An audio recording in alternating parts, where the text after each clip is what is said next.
No tiene sonido, por eso la otra vez empezamos a pasar y muy rápido, sin sonido, entonces por eso digo que ahora ya le tomé la mano y no sé cómo es. Bueno, y ahora me falta...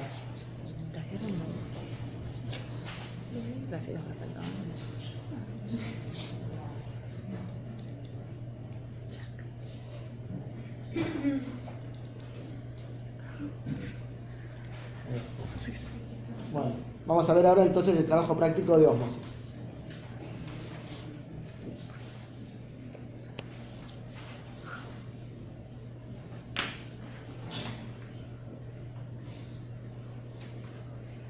Los objetivos son, uno es observar el fenómeno de ósmosis y analizar las variables que modifican ese fenómeno de ósmosis.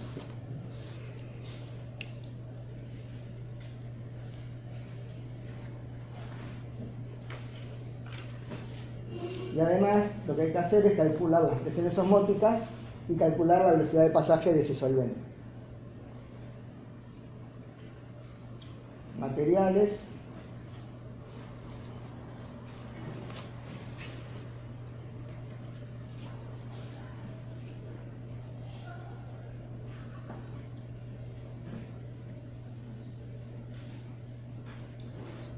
Fíjense que ahí ponen los materiales, pero ustedes no hagan en el informe la lista de materiales, sino que lo tienen que ir incorporando a medida que van haciendo la redacción del método.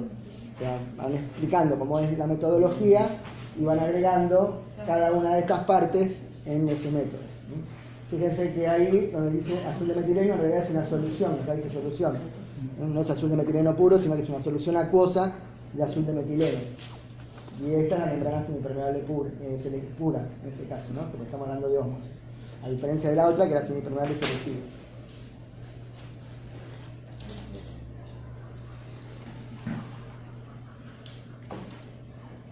En el vaso hay agua destilada, ¿no? En el vaso hay agua destilada. Y en las campanas hay solución de azul de metileno.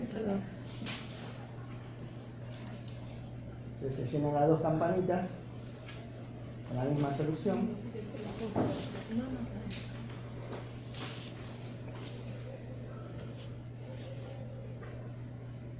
Acá sí es importante que esté trazado, fíjense que va justo a la unión entre el capilar y la campana, porque yo tengo que después medir la columna de líquido como sube.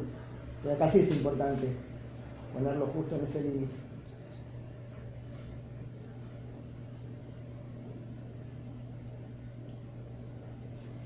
Se baja la campanita y ahí se enrasa, o sea que el límite, el agua del vaso, del agua destilada, tiene que estar justo al mismo nivel que la solución dentro de la campanita.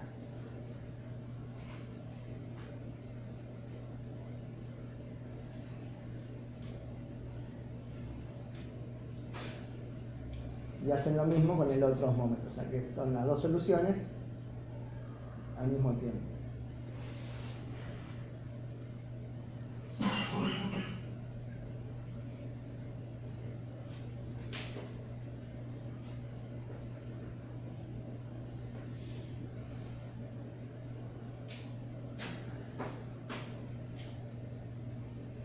Y a partir de que se sumergen se empieza a tomar el tiempo. Entonces se esperan 30 minutos para ver qué pasa.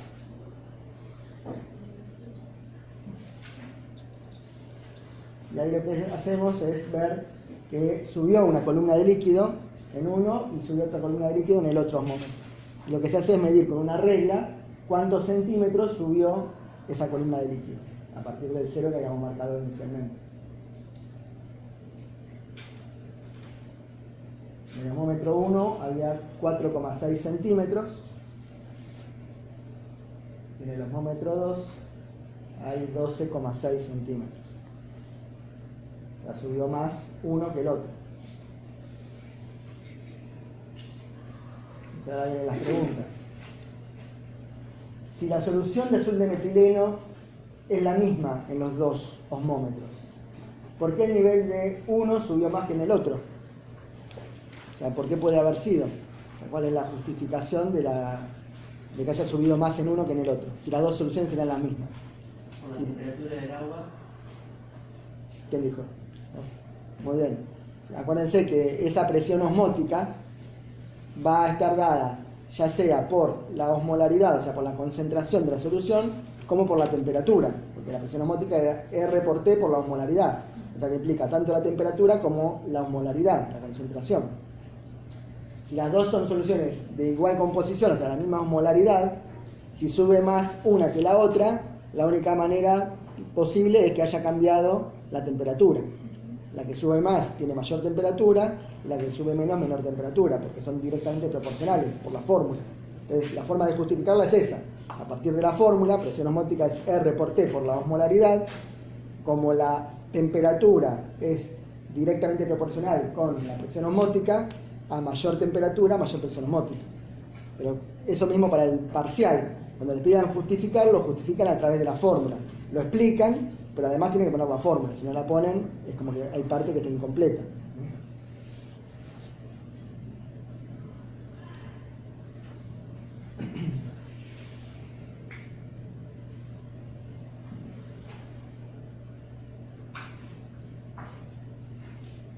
Y acá lo que pide es calcule la presión osmótica de cada solución, sabiendo que la densidad es 1,2 gramos por centímetro cúbico.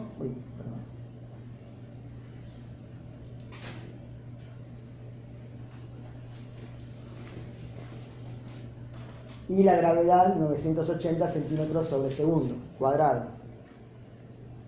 ¿Cómo calculan la presión osmótica de la solución? ¿Cómo lo calculan? ¿Alguien que me diga? La fórmula de presión hidrostática. Exacto. Acuérdense que la columna de líquido que sube por el osmómetro genera una presión hidrostática sobre la solución. Cuando deja de subir, cuando la columna empieza a subir, hasta que deja de subir, hasta que se detiene. ¿Cuándo se detiene esa columna de líquido? Presión hidrostática igual a la osmótica. Cuando la presión hidrostática que tiene la columna de líquido es igual a la presión osmótica. Entonces, toda esa presión que ejerce la columna hasta para abajo es la misma presión que la que ejerce el líquido para arriba. Entonces, como que se compensa y se detiene la columna. En ese momento, la presión hidrostática es igual a la presión osmótica. Por lo tanto, podemos calcular la presión osmótica a través de la presión hidrostática. ¿Cómo se calcula la presión hidrostática? Como densidad por gravedad por altura. Ya tienen la densidad del líquido, tienen la gravedad, y lo que tienen que sumarle es multiplicarlo por la altura, que ya la midieron con el centímetro, ¿tá? De cada una de las soluciones.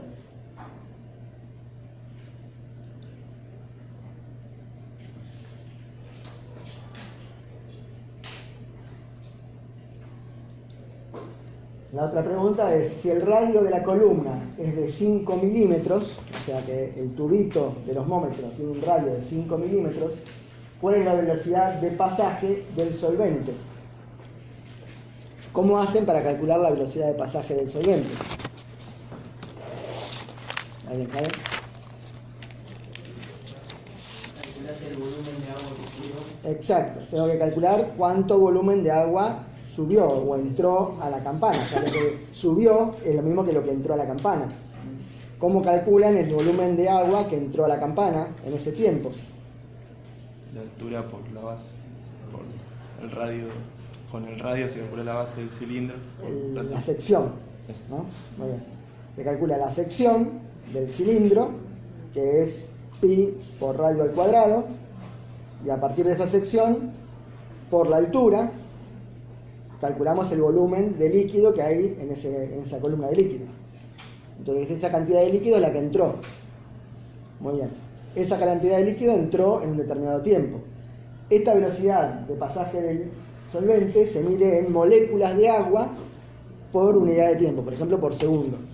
Entonces, ¿cómo calculan la cantidad de moléculas de agua que ingresaron en ese tiempo? Como lo que entró es agua, la densidad del agua es 1, la pasas a gramos, calculás los moles que hay. Perfecto. Que pesa 18 gramos una molécula. Perfecto. Una molécula no, un mol de agua pesa 18 gramos. Muy bien. Entonces, después calculás cuántos moles son, lo multiplicás por 6,02 por 10 a la 23. Perfecto. Y esos moles van a pasar en 30 minutos. Los resultados que te da son los que pasan en 30 minutos. Exacto. Lo pones en una unidad de tiempo. Una unidad de tiempo y te... Muy bien. ¿Entendieron lo que explicó el compañero o lo repetimos para que todos entiendan? un mol de agua son 18 gramos. Entonces, si nos calculamos el volumen de agua que ingresó a la campana, la masa la calculamos a partir de la densidad, porque volumen es, masa es densidad por volumen. Si la masa es densidad por volumen, sabiendo el volumen y sabiendo la densidad del agua, que es 1, me va a dar la masa de agua. 18 gramos de agua es un mol. Tantos gramos de lo que entró, X moles. Entonces ahí puedo calcular cuántos moles de agua ingresaron a la campana en los 30 minutos que pasaron. Ahora, un mol de agua o de cualquier sustancia, ¿qué es? ¿Cómo se define un mol de cualquier cosa? 6,02 por 10 a la 23. Es la cantidad de sustancia que tiene el número de Avogadro de partículas.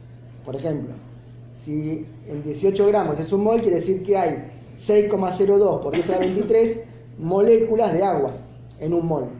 Entonces, si en 18 gramos hay 6,02 por 10 a la 23 moléculas de agua, en tantos gramos, que es lo que entró, X moléculas. Entonces ahí puedo sacar cuántas moléculas de agua ingresaron en 30 minutos. Esa cantidad de moléculas la divido por el tiempo que yo quiero dividirlo y ahí obtengo por segundo, por minuto, por hora, como que quieran. Normalmente lo vamos a hacer mejor por segundo para que sea un número más chico, ¿no? Para que sea menos cantidad de moléculas por segundo. Pero acá lo importante es que para poder medir esta velocidad de pasaje, lo que hay que tener en cuenta el concepto es que la columna de líquido empieza a subir. ¿Hasta cuándo? Hasta que se detiene. Pero yo tengo que estar atento, o sea, tengo que saber cuánto tiempo tardó en detenerse. Porque yo puedo dejar el osmómetro toda la noche e irme a dormir y me despierto la mañana siguiente. Y voy a tener la misma altura. Lo que pasa es que yo no sé en qué tiempo llegué a tener esa altura. ¿Entienden? Entonces lo que sería lógico es saber cuánto tiempo tardó en llegar a la altura donde se estabiliza y a partir de ahí sí, sé que hasta ahí entró agua. Ya después ya no entró más agua. Entonces la velocidad de pasaje va a ser en promedio por el tiempo que entró el agua. En este caso se calcula más o menos 30 minutos, pero lo importante es eso, que tiene que estar estabilizada. Porque puede también pasar de que en vez de 30 minutos ustedes lean la altura a los 15 minutos. Pero a los 15 minutos todavía por ahí no está estabilizada la columna de líquido. Entonces la presión osmótica que ustedes midieron no es la real. Porque la real es cuando se detiene la columna. Si ustedes la miden antes, es que todavía sigue subiendo. Entonces va a ser una presión osmótica menor a la real. Entonces lo importante es eso, tener el concepto de que tiene que ir viendo que va subiendo hasta que se detiene. Y ahí calculan el tiempo que tardó en detenerse y ahí hacen los controles, tanto de la presión osmótica como de la velocidad de pasaje. ¿Qué membrana tiene el osmómetro para hacer el experimento? Semipermeable para el osmómetro, para esta de ósmosis. Acá es pura, porque acá lo que nos interesa es que pase solamente el solvente, o sea que ingrese solvente a la campana, pero no va a salir soluto de la campana al líquido. Por eso tiene que dejar solamente pasar el solvente, pero no el soluto. A diferencia de la de diálisis, que ahí tiene que pasar tanto solvente como soluto, las dos cosas. ¿Qué diferencia hay en el material? ¿Este material, de qué material es esta campana? Del de ósmosis. ¿El de diálisis qué material es? Celofán. ¿Y el de ósmosis? Es el mismo. Es también celofán. O sea que tenemos la membrana de celofán para ósmosis y la membrana de celofán para diálisis. Ahora, ustedes van a decir, los dos son la membrana de celofán. ¿Por qué? Es semipermeable selectiva para uno y semipermeable pura para la otra. O sea, ¿qué es el celofán? ¿Semipermeable selectivo o semipermeable puro? Esa membrana. Depende del tamaño de las moléculas. Va a depender de con qué solución esté trabajando. Si yo estoy trabajando, por ejemplo, con la fenolftaleína, el cloruro de sodio, la membrana de celofán deja pasar el cloruro de sodio. Entonces, y no deja pasar la fenolftaleína. Entonces, en ese caso, la membrana de celofán se comporta como una membrana semipermeable selectiva, porque deja pasar algunas moléculas y otras no. En el caso del azul de metileno, que es azul de metileno solamente, es muy grande la molécula y no pasa el azul de metileno por la membrana de celofán. Entonces, como estoy poniendo solamente azul de metileno con agua destilada, en ese experimento se está comportando como señal impermeable pura, porque no hay ningún soluto que pueda atravesarla. Entonces, depende con qué solución la enfrento, se comporta como señal impermeable selectiva, como señal impermeable pura. Pero no quiere decir que la membrana sea de un material señal impermeable selectivo o señal impermeable puro. ¿Se entiende? Lo importante es con qué se enfrenta la solución con el vaso de precipitados. ¿Alguna duda con esto? Me parece que acá también hay...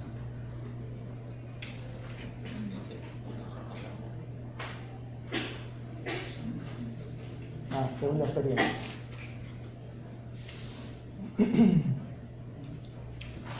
Acá tenemos ambos osmómetros están a la misma temperatura y en ambos se cargó la misma solución. Entonces tenemos acá dos osmómetros que tienen la misma temperatura y además tienen la misma solución.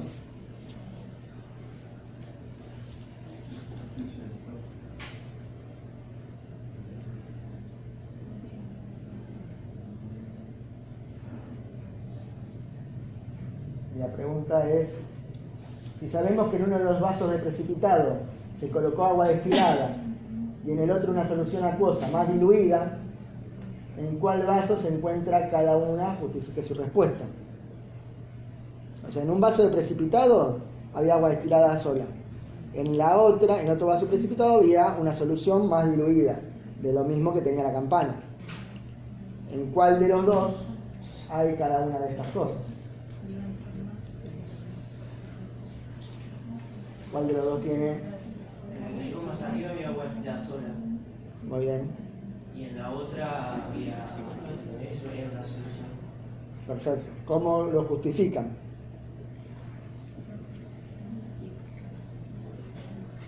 O sea, eso decimos está perfecto. Ahora tiene que demostrar por qué es así. Porque hay una diferencia de concentración mayor en la que es agua destilada. En realidad, en el que tiene agua destilada con la solución, que sería el primero, lo que estamos midiendo es la presión osmótica de la solución que hay en la campana. Entonces va a tener una altura que va a ser proporcional a la presión osmótica de esa solución. En el otro caso, la altura es más chica. ¿Por qué? Porque al enfrentarse con una solución, no es la altura la que va a dar la presión osmótica de esa solución. La altura esa lo que va a dar es la diferencia de presiones osmóticas entre la solución que hay dentro del vaso y la que hay dentro de la campana. ¿Está?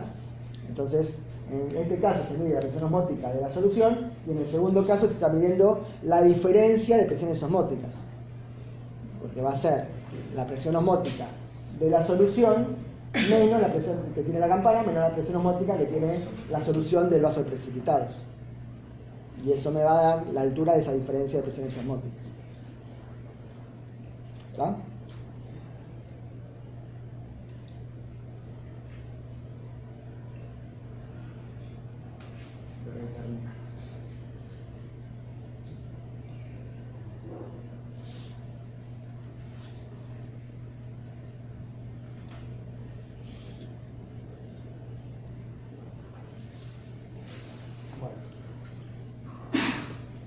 ¿Alguna pregunta con esta parte del práctico?